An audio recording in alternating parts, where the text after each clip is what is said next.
आज हमारे साथ एक ऐसी शख्सियत मौजूद हैं जिन्होंने चिकित्सा क्षेत्र में अपनी पहचान बनाने के साथ साथ मॉडलिंग और अभिनय की दुनिया में भी अपनी एक अलग जगह बनाई है।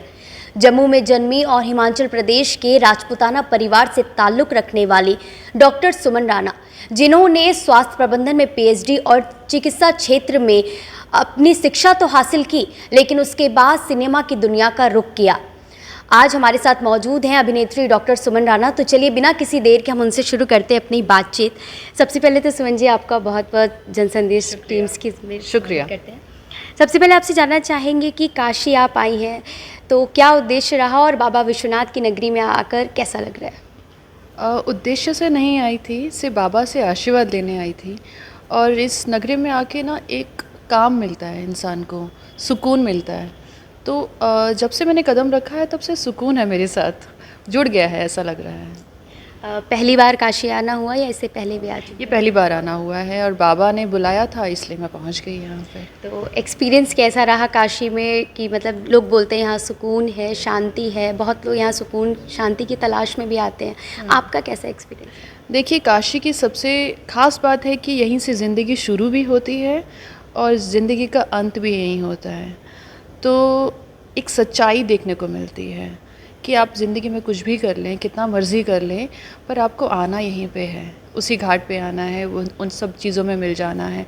आप कितना मर्ज़ी कमा लें, तो किसी चीज़ का घमंड, किसी तरक्की का घमंड वो कभी इंसान को नहीं होना चाहिए। जो काशी इस रियलिटी चेक करवाती है हर इंसान को, जो मुझे यहाँ महसूस हुआ। एक क्यूरियोसिटी लोगों के मन में और मेरे भी मन में, मैं जानना चाहूँगी कि आप एक राजपूताना फैमिली से बिलोंग करती हैं और चिकित्सा जैसे बहुत ही चुनौतीपूर्ण और गंभीर क्षेत्र को आपने चूज़ किया। उसके बाद सडन आपका टर्निंग पॉइंट फिल्म इंडस्ट्री की ओर आ गया, तो उसके पीछे की वजह और किस तरीके की चुनौतियाँ या स्ट्रगल्स आपको देखने को मिले? स्ट्रगल्स नहीं कहते हैं उसे, मैं ये कह सकती हूँ लर्निंग, है ना। क्योंकि हम कभी भी जैसे ही पैदा होते हैं हम कुछ लर्न करके नहीं आते हैं। हमें चलना सिखाया जाता है, हम गिरते हैं, फिर हम चलते हैं, फिर हम भागते हैं, है ना।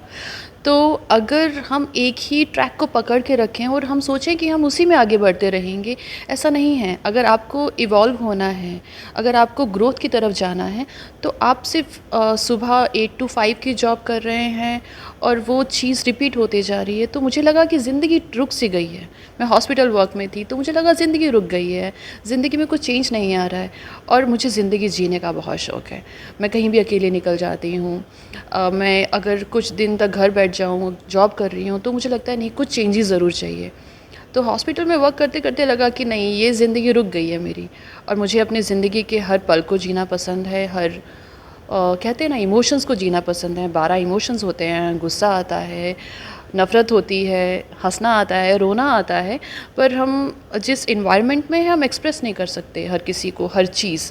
हम किसी को बताएंगे, गुस्सा करेंगे तो वो बुरा मान जाएगा, और किसी को ज़्यादा प्यार दिखा देंगे तो वो फॉर ग्रांटेड ले लेगा। पर एक्टिंग फील्ड में हर चीज़ करने का मौका मिलता है, अपने आप को पूरा 100% जीने का मौका मिलता है। तो ये सबसे अच्छी चीज़ लगती है मुझे एक्टिंग में।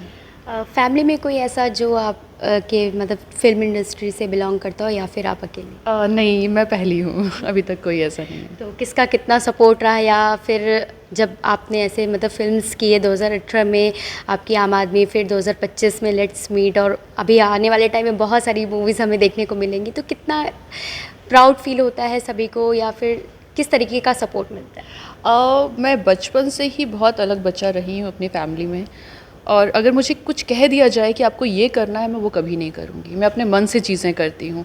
तो जब मैं स्टडी कर रही थी तब भी मैंने हमेशा फर्स्ट आई हूँ, डिस्टिंक्शंस लेके आई हूँ। तो डैड मॉम ने कभी कुछ नहीं कहा, बट मुझे पता था जब मैं हॉस्पिटल वर्क छोड़ के इंडस्ट्री में जाऊँगी तो वो ज़रूर रोकेंगे मुझे, तो इसलिए मैंने उनको बताया ही नहीं। जब मेरी मूवी रिलीज़ हो गई, जब थिएटर में लगी, तो मैंने उनसे कहा कि इस थिएटर में ज़रूर जाना है, मूवी लगी होगी, शायद मैं आपको दिखूँगी। जब उनको समझ आ गया कि बच्चा कुछ और कर रहा है, तो मैंने कहा मैं प्रूव कर चुकी हूँ, मैं परमिशन नहीं मांग रही हूँ। तो इसके बाद अब मेरी ज़िंदगी यहाँ से अलग रास्ते की तरफ जाने वाली है, तो वो एक्सेप्ट ही करते रहे हैं। बहुत सारे यूथ्स ऐसे हैं जो लाइमलाइट के पीछे भागने के लिए इस इंडस्ट्री को भी चूज़ करते हैं और बहुत सारी चीज़ें उन्हें फेस करनी पड़ती हैं, वो क्विट कर देते हैं, अच्छे मुकाम पर रहते हैं, उसके बाद भी कहीं ना कहीं दर बदर भटक जाते हैं, तो उन्हें आप किस प्रकार से इंस्पायर करेंगी, क्या कहना चाहेंगे उनके?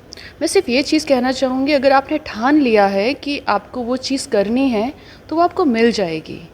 पर कुछ लोग सिर्फ फैसिनेट होते हैं इंडस्ट्री को देख के, वो ठान के नहीं आते हैं, वो प्लान बी लेके आते हैं। जब जिसके पास प्लान बी नहीं है ना, तो वो सर्वाइवल मोड पे आ जाता है, और जब वो सर्वाइवल मोड पे आता है तो उसे पता है कि ज़िद आ जाती है कि मैं करके ही दिखाऊंगा। तो वो ही है, जब अगर आप इंडस्ट्री में आओ तो प्लान बी लेके मत आओ, प्लान ए के साथ ही चलते रहो, ज़रूर सक्सेस मिलती है। हर किसी का एक रोल मॉडल होता है, आपका कौन है और कौन ऐसे एक्टर या एक्ट्रेस हैं जिनके साथ आप काम करना चाहेंगी या चाहती हैं?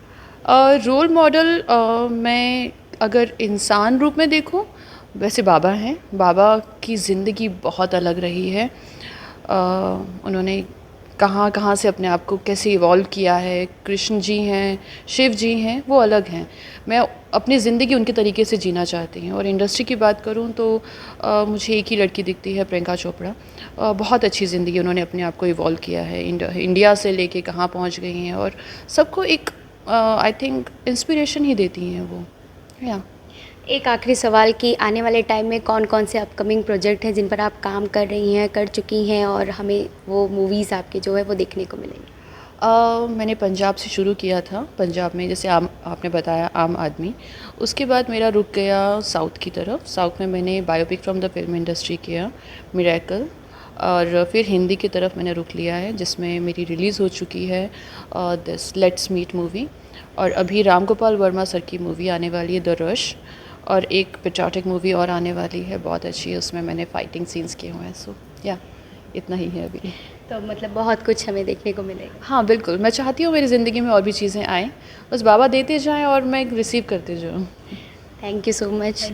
तो हमने बातचीत की अभिनेत्री डॉक्टर सुमन राणा से, जिन्होंने हमें वाकई में बहुत कुछ बताया कि कहाँ से उनकी ज़िंदगी शुरू होकर आज किस तरीके से सिनेमा की दुनिया में जिस तरीके से उन्होंने रुख किया, और कितने लोगों को वो इंस्पायर कर रही हैं स्ट्रगल और चुनौतियों के साथ साथ, कितनी सारी कहानियाँ लेकर अपने साथ आज इस दुनिया जो अभिनय की दुनिया है उसमें अपना एक मुकाम बना रही हैं और बना चुकी भी हैं।